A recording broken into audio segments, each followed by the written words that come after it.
खबर G20 summit से जुड़ी हुई। गुरुग्राम में G20 की बैठक का आयोजन किया गया है। 3 दिन तक एंटी करप्शन वर्किंग ग्रुप की बैठक चलेगी। विदेशी मेहमानों को हरियाणा की संस्कृति से रूबरू करवाया जाएगा। आज केंद्रीय मंत्री जितेंद्र सिंह कार्यक्रम में शिरकत करेंगे। हरियाणा सरकार की तरफ से विदेशी मेहमानों को डिनर भी दिया जाएगा। तो ये G20 शिखर सम्मेलन जो कि गुरुग्राम में आयोजित किया जा रहा है, आपको बता दें 3 दिन तक एंटी करप्शन वर्किंग ग्रुप की बैठक चलेगी, जिसमें विदेशी मेहमान जो कि 38 देशों से आए हैं उनको हरियाणा की संस्कृति से रूबरू करवाया जाएगा। आज केंद्रीय मंत्री जितेंद्र सिंह इस कार्यक्रम में पहुंचेंगे। हरियाणा सरकार की तरफ से विदेशी मेहमानों के लिए खास डिनर का आयोजन भी किया गया है। और आपको बता दें कि जो भारत की अतिथि देवो भव की परंपरा है, उसके मुताबिक मेहमानों का स्वागत किया जाएगा। पूरी तैयारी उसकी कर ली गई है। ये तस्वीरें भी आप देख सकते हैं किस तरह से वसुधैव कुटुंबकम की जो परंपरा है, जो सिद्धांत है, उसका पालन करते हुए भारत इसकी मेजबानी कर रहा है। और आइए सीधे चलेंगे अपने संवाददाता नीरज अंबावता के पास, जो इस वक्त हमारे साथ जुड़ चुके हैं। नीरज, आपसे जानना चाहेंगे किस तरह से तैयारी की गई है, क्या कुछ खास वहां पर आपको नजर आ रहा है कार्यक्रम स्थल पर? कैसे भारत की संस्कृति, खासकर हरियाणा की संस्कृति, कला का मुजाहिरा आज जो विदेशी मेहमान हैं वो करेंगे यहाँ?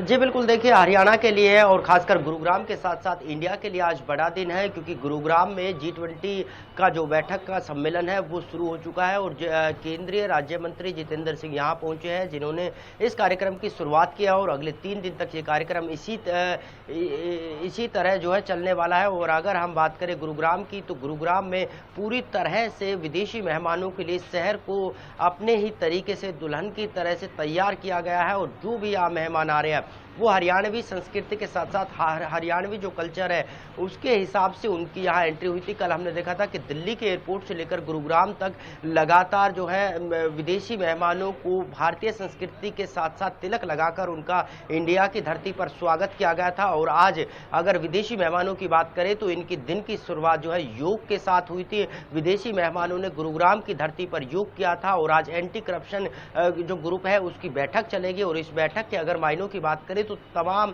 जो G20 के 20 देशों के अलावा 10 आमंत्रित देशों के जो डेलीगेट्स हैं उनको बुलाया गया है और 9 ऐसे विश्व संगठन के लोग हैं जो इस पूरे मुद्दे पर यहाँ अगले 3 दिन तक गुरुग्राम में चर्चा करने वाले हैं। तो वहीं अगर हरियाणा की बात की जाए तो हरियाणा को भी एक मौका दिया गया है और हरियाणा का जो PP मॉडल है यानी परिवार पहचान पत्र किस तरह से भ्रष्टाचार को कम कर सकता है और कैसे हरियाणा के GDP को एक साथ उठा सकता है, इन तमाम तरह के जो मुद्दे हैं वो एक मौका हरियाणा को भी मिला है। तो कहीं ना कहीं कह सकते हैं कि हरियाणा सरकार की जो तमाम योजना है, जो बेहतरीन योजना है, जो करप्शन को लेकर कहीं ना कहीं काम कर सकती है, उसकी झलक दुनिया भर के तमाम जो है 30 से ज्यादा देशों में देखने को मिलेगी। और उसके बाद अगर 3 दिन तक इस तरह कार्यक्रम चलने के बाद चौथे दिन जो विदेशी मेहमान हैं उनको हरियाणा के गांवों से कहीं ना कहीं जोड़ने की कोशिश की जाएगी, उनको गांव में घुमाया जाएगा, हरियाणा की संस्कृति सभ्यता की जो जानकारी है वो उनको दी जाएगी। तो कुल मिलाकर कहें कि